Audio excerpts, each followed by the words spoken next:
ಬೇಲೂರು ತಾಲೂಕಿನ ಹಳೇಬೀಡು ಹೋಬಳಿಯ ಐದಳ್ಳ ಕಾವಲು ಪ್ರದೇಶದಲ್ಲಿರುವ ಸುಮಾರು 2550 ಎಕರೆ ಸರ್ಕಾರಿ ಭೂಮಿಯನ್ನ ಬಡ ಹಾಗೂ ಭೂಹೀನ ರೈತರಿಗೆ ಹಂಚಿಕೆ ಮಾಡುವಂತೆ ಆಗ್ರಹಿಸಿ 2021ರಿಂದ ನಡೆಯುತ್ತಿರುವ ರೈತರ ಹೋರಾಟ ಇದೀಗ ಮತ್ತಷ್ಟು ತೀವ್ರಗೊಳ್ಳುವ ಸೂಚನೆ ನೀಡಿದೆ. ರಾಜ್ಯ ರೈತ ಸಂಘದ ಸಂಚಾಲಕರಾದ ಕನಕಂಚೇನಹಳ್ಳಿ ಪ್ರಸನ್ನಕುಮಾರ್ ಅವರು ತಾಲೂಕು ಕಚೇರಿಯಲ್ಲಿ ಉಪ ತಹಶೀಲ್ದಾರ್ ಅವರಿಗೆ ಮನವಿ ಪತ್ರ ಸಲ್ಲಿಸಿ ಮಾತನಾಡಿ, ಈ ಭೂಮಿ ಪುರಾತನ ಕಾಲದಿಂದಲೇ ಸರ್ಕಾರಿ ಸ್ವತ್ತಾಗಿದ್ದು ಕದಂಬ ಮತ್ತು ಚಾಲುಕ್ಯರ ಕಾಲದಿಂದಲೂ ಸರ್ಕಾರದ ಅಧೀನದಲ್ಲೇ ಉಳಿದಿದೆ ಎಂದು ಹೇಳಿದರು. ಹೀಗಾಗಿ ಈ ಭೂಮಿಯನ್ನ ಅರ್ಹ ರೈತರಿಗೆ ಕೃಷಿಗಾಗಿ ಹಂಚಿಕೆ ಮಾಡಬೇಕು ಎಂಬುದು ರೈತರ ಪ್ರಮುಖ ಬೇಡಿಕೆಯಾಗಿದೆ ಎಂದರು. ಆದರೆ ಅರಣ್ಯ ಇಲಾಖೆ ಅಧಿಕಾರಿಗಳು ಪದೇ ಪದೇ ಜೆಸಿಬಿ ಯಂತ್ರಗಳನ್ನು ಬಳಸಿ ಟ್ರೆಂಚ್ ತೋಡಿ ಭೂಮಿಯನ್ನ ತಮ್ಮ ವಶಕ್ಕೆ ಪಡೆಯಲು ಯತ್ನಿಸುತ್ತಿದ್ದಾರೆ ಎಂದು ರೈತರು ಆರೋಪಿಸಿದ್ದಾರೆ. ಇತ್ತೀಚೆಗೆ ಭಾನುವಾರ ಮಧ್ಯರಾತ್ರಿ ಜೆಸಿಬಿ ಯಂತ್ರವನ್ನ ಗುಪ್ತವಾಗಿ ಸ್ಥಳಕ್ಕೆ ತರಲಾಗಿದ್ದು, ಕೆಲಸ ಆರಂಭವಾಗುತ್ತಿದ್ದಂತೆ ಮಾಹಿತಿ ತಿಳಿದು ರೈತರು ಸ್ಥಳಕ್ಕೆ ಧಾವಿಸಿ ಕಾಮಗಾರಿಯನ್ನ ತಕ್ಷಣ ನಿಲ್ಲಿಸಿದ್ದಾರೆ. ಈ ವೇಳೆ ಅಧಿಕಾರಿಗಳಿಗೆ ಕಠಿಣ ಎಚ್ಚರಿಕೆ ನೀಡಲಾಗಿದೆ. ಈ ಭೂಮಿ ಸರ್ಕಾರಿ ಭೂಮಿಯಾಗಿದ್ದು ರೈತರಿಗೆ ಮಾತ್ರ ಹಂಚಿಕೆ ಮಾಡಬೇಕು, ಬೇರೆ ಯಾವುದೇ ಇಲಾಖೆಗೆ ನೀಡಲು ಅವಕಾಶ ಇಲ್ಲ ಎಂದು ರೈತರು ಸ್ಪಷ್ಟಪಡಿಸಿದ್ದಾರೆ.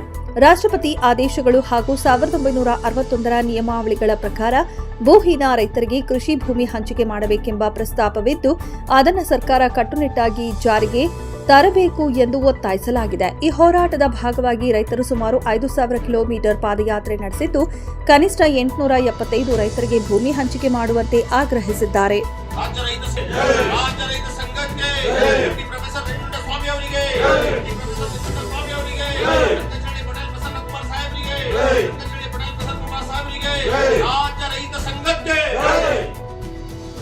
ಕರ್ನಾಟಕ ರಾಜ್ಯದ ಹಾಸನ ಜಿಲ್ಲೆ ಬೇಲೂರು ತಾಲೂಕು ಹಳೇಬೀಡು ಹೋಬಳಿ ಐದಳ್ಳ ಕಾವಲು 1 ಸರ್ವೆ ನಂಬರ್ 1 2550 ಎಕರೆ ಭೂಮಿಗಾಗಿ ನಾವು 2021ರಿಂದ ನಿರಂತರವಾದಂತಹ ಹೋರಾಟನ ಮಾಡಿದ್ವಿ.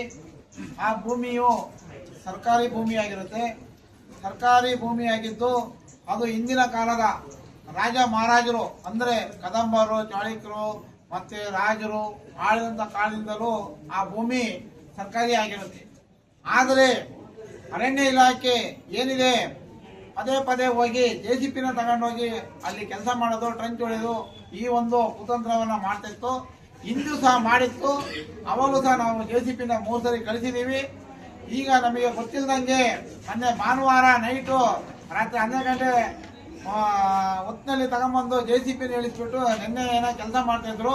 ಅವಾಗಲೂ ಹೋಗಿ ಕ್ಷಣದಲ್ಲೇ ನಾವು ಏನು ಕೆಲಸ ಮಾಡ್ತಿದ್ರು ಅದನ್ನ ನಿಲ್ಸಾಯ್ತು. ಅವರಿಗೆ ಎಚ್ಚರಿಕೆನ ಕೊಟ್ಟಿದ್ದೀವಿ.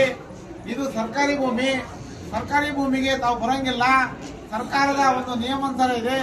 ಮಾನ್ಯ ಘನವಿತ ರಾಷ್ಟ್ರಪತಿ ಸಾಹೇಬ್ರವರ ಏನು 1961ರಲ್ಲಿ ರೈತರಿಗೆ ಕೃಷಿ ಭೂಮಿನ ಕೊಡಬೇಕು ಆ ನಿಯಮಾನುಸಾರದಲ್ಲಿದೆ. ಅದರಿಂದ ನೀವು ರಾಷ್ಟ್ರಪತಿ ಅವರಿಗಿಂತ ದೊಡ್ಡವರಲ್ಲ. ಅವ್ರ ಕಾಯ್ದೆ ಅಡಿ ತುಂಬಾ ರೈತರಿಗೆ ಜಮೀನನ್ನು ಕೊಡಬೇಕು ಅಂತ ಹೇಳಿ ಆದೇಶಗಳಿದೆ. ಆದರೆ ಇದು ಸರ್ಕಾರಿ ಭೂಮಿ ಆಗಿರೋದ್ರಿಂದ ಯಾವುದೇ ಕಾರಣಕ್ಕೂ ಈ ಭೂಮಿನ ರೈತರಿಗೆ ಹೊರತು ಬೇರೆಯವರಿಗಲ್ಲ ಅಂತ ಹೇಳಿ ನಾವು ನಿನ್ನೆ ಹೇಳಿ ಅವರಿಗೆ ಎಚ್ಚರಿಕೆಯನ್ನು ಕೊಟ್ಟು ಇವತ್ತು ಬೆಳಿಗ್ಗೆ 8 ಗಂಟೆ 20 ನಿಮಿಷದಲ್ಲಿ ಜೆಸಿಪಿನ ಕಳಿಸಿದ್ದೀವಿ. ಮತ್ತೆ ಪದೇ ಪದೇ ಏನು ಇದೇ ರೀತಿ ಬಂದ್ರೆ ನಾವು ಹಿಂದಿನ ಸಹ ತಹಸೀಲ್ದಾರ್ಗೆ ಹೇಳಿದ್ದು, ಅವ್ರು ಏನಾರ ಹೋಗಿ ಟ್ರಂಚು ಪಂಚು ಹೊಡೆದು ರೈತರಿಗೆ ತೊಂದರೆ ಮಾಡೋದಾದ್ರೆ ನಾವು ಚಿಕ್ಕಮಗಳೂರು ಮತ್ತೆ ಬೆಂಗಳೂರು ರಾಷ್ಟ್ರೀಯ ಹೆದ್ದಾರಿ ತಾಲೂಕು ಆಫೀಸ್ ಮುಂದೆ ಪೂರ್ತಿ ಬಂದ್ ಮಾಡ್ತೀವಿ. ನಿರಂತರ 1 ದಿನ 2 ದಿನ ನಾಟಕ ಆಡ್ಕೊಂಡು ಹೋಗೋ ರೈತರೆಲ್ಲ ನಾವು ವಿಶ್ವ ರೈತ ನಾಯಕ ಪ್ರೊಫೆಸರ್ ನಂಜುಂಡಸ್ವಾಮಿ ಅವರ ಶಕ್ತಿಯ ಆಧಾರದಲ್ಲಿ ಬಂದಿರೋರು. ನಾವು ಈ ಜೈಲು ಇವೆಲ್ಲ ನೋಡಿದೀವಿ. ಆದ್ರೆ ಮಿನಿಸ್ಟ್ರು ಒಂದು ಕಾನೂನು, ರೈತರಿಗೊಂದು ಒಂದು ಕಾನೂನು, ಬಡವರಿಗೊಂದು ಕಾನೂನು ಅಲ್ಲ. ಎಲ್ಲರಿಗೂ ಒಂದೇ ಕಾನೂನು, ಒಂದೇ ಶಕ್ತಿ. ಅದರಿಂದ ಯಾವುದೇ ಅಧಿಕಾರಿಗಳಾಗ್ಲಿ ಯಾರೇ ಆಗ್ಲಿ ಈಗಾಗಲೇ ಸೂಕ್ತವಾಗಿ ಮಾಡ್ಕೊಡ್ಬೇಕು. ನಾವು ಇದು ಈ ವಿಚಾರವಾಗಿ ಮೊನ್ನೆ ಸೆಷನ್ನಲ್ಲೂ ಮಾತಾಡಿದ್ದೀನಿ.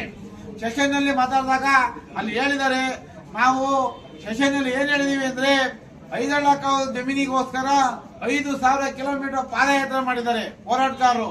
875 ಜನ ಆ ರೈತರಿಗೆ ಕೊಡಬೇಕು ಭೂಮಿನ, ಆ ರೈತರಿಗೆ ನೀಡಬೇಕು ಅಂತ ಹೇಳಿದ್ವಿ. ಆಮೇಲೆ ಸೆಷನ್ನಲ್ಲಿ ಏನ್ ಹೇಳಿದೀವಿ ಅಂದ್ರೆ ಅವರು ಮನೆಗೆ ಯಾವ ಜಿಲ್ಲೆಯಲ್ಲಿ ಇದಾರೋ, ಯಾವ ತಾಲೂಕಲ್ಲಿ ಇದಾರೋ, ಯಾವ ಹಳ್ಳಿಯಲ್ಲಿ ಇದಾರೋ ನೀವು ಆ ಜಿಲ್ಲೆಯ SP ಅವ್ರನ್ನ ಕಳಿಸಿ, ಅಲ್ಲಿನ ಪೊಲೀಸ್ ಕಳಿಸಿ, ಅಲ್ಲಿನ ತಹಸೀಲ್ದಾರ್ ಕಳಿಸಿ ಆ ಜಾಗಕ್ಕೆ ತಂದು ಸರ್ವೆ ಮಾಡೋಂತ ವ್ಯವಸ್ಥೆ ಮಾಡಬೇಕು. ಯಾಕೆ ಮಾಡಬೇಕು ಅಂದ್ರೆ ರೈತಿಗೆ ಸೂಕ್ತವಾದಂತ ಬಂದೋಬಸ್ತ್ ನಿಲುವನ್ನ ಕೊಡಬೇಕು. ಅನ್ನದಾತನಿಗೆ ಬಂದೋಬಸ್ತ್ ನಿಲುವು ಇಲ್ಲ ಅಂದ್ರೆ ಮತ್ತೆ ಯಾರಿಗೆ ಕೊಡ್ತೀರಾ ಅಂತ ಕೇಳೋದಕ್ಕೆ ಮೆಂಡು ನ್ಯೂಸ್ ನೆಟ್ವರ್ಕ್, ಸತ್ಯದ ಕನ್ನಡಿ.